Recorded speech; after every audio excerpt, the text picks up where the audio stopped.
In today's video, I'm going to teach you how to translate a PDF file to different languages in mobile. By the end, you'll know a simple, reliable way to turn the contents of a PDF into the language you need, right from your phone. First, make sure the PDF you want to translate is saved on your device, either in your Downloads, your Files app, or a cloud folder you can access on mobile. A stable internet connection helps, and it's best if the PDF contains selectable text rather than blurry scans, since that improves accuracy. Open your mobile browser and go to Google Translate. At the top, switch to the Documents option. Set the language you're translating from, or choose Detect Language if you're unsure, and then select the language you want to translate into. Tap to browse your files, pick your PDF, and confirm. When you start the translation, give it a moment to process. Larger files take longer, and very large or image-heavy PDFs may hit size limits.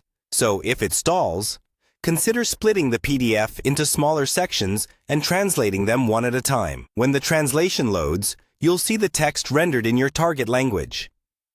Formatting may be simplified. That's normal because the focus is on translating the content accurately rather than perfectly preserving the layout. Read through a few sections to confirm the tone and terminology look right, especially names, dates, and technical terms. If you notice inconsistent results, try switching the source language from Detect to the exact original, or pick a regional variant for the target language that better matches your audience. If you need to keep a copy, look for the option to export or copy the translated text. On many phones, you can select the translated output, copy it, and paste into a Notes app or a document editor. If you plan to share the translation, add headings or spacing afterward to make it easier to read.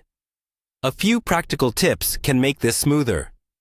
For scanned PDFs, accuracy improves if you rescan pages clearly or convert them to higher quality images before uploading. Avoid translating documents that contain confidential information, since online tools process files on remote servers. If a specific page is giving you trouble, take a clean screenshot of just that page's text and use the Translate app's image import to get a quick preview of the translation. That's it. With your PDF saved locally, Google Translate opened in your mobile browser, and the Documents feature selected, you can translate quickly into dozens of languages and keep moving without a computer.